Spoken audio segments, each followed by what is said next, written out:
মায়ের একটা ফোন এসেছিল, মানে আমি ঘুমতে জেগে গেছিলাম। সেই ফোনটা শুনে বলছে মারা হয়ে গেছে, বলছে মা বলছে পথের কাটা সারা।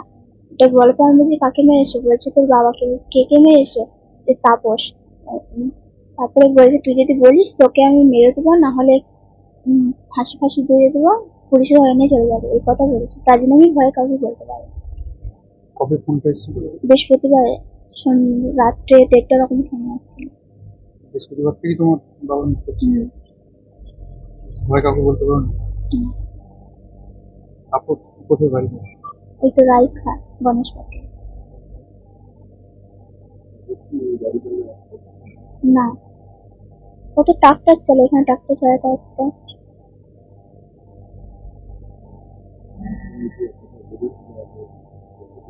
না,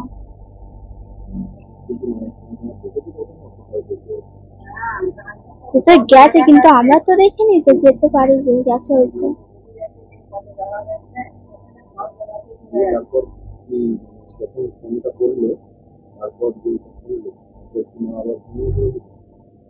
না,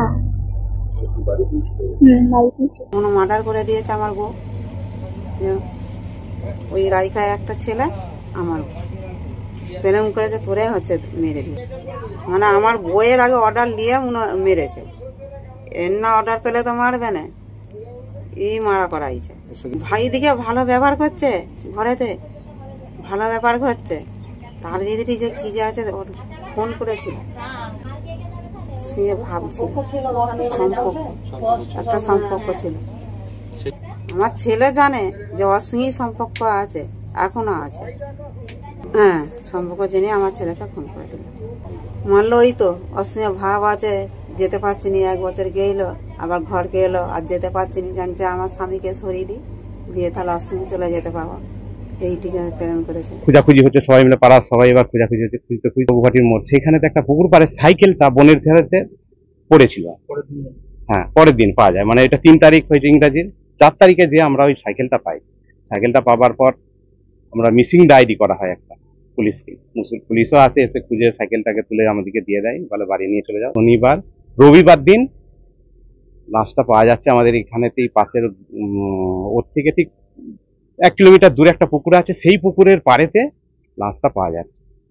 যখন পাওয়া যায় তখন পৌঁছে গলে একাকার হয়ে গেছে, পাটা একটা শিয়ালে খেয়ে নিয়েছিল। সেই অবস্থায় পাওয়ার পর পুলিশকে আমরা ফোন করি, পুলিশ আসে, এসে লাশটাকে তুলে নিয়ে যায়। সোমবার দিনে রিপোর্ট করার পর সেখান থেকে প্রাথমিক যে রিপোর্টটা দেয়, সেই রিপোর্টে পাওয়া যায় যে মুখে চাপা দিয়ে মারা হয়েছে, শ্বাসরুদ্ধ করে মারা হয়েছে।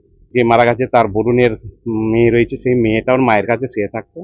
সে মায়ের মাধ্যমে জানা গেছে যে মাই জানে কবে মেরেছে না মেরেছে, প্ল্যান করে মেরেছে, কাকে দিয়ে মারে।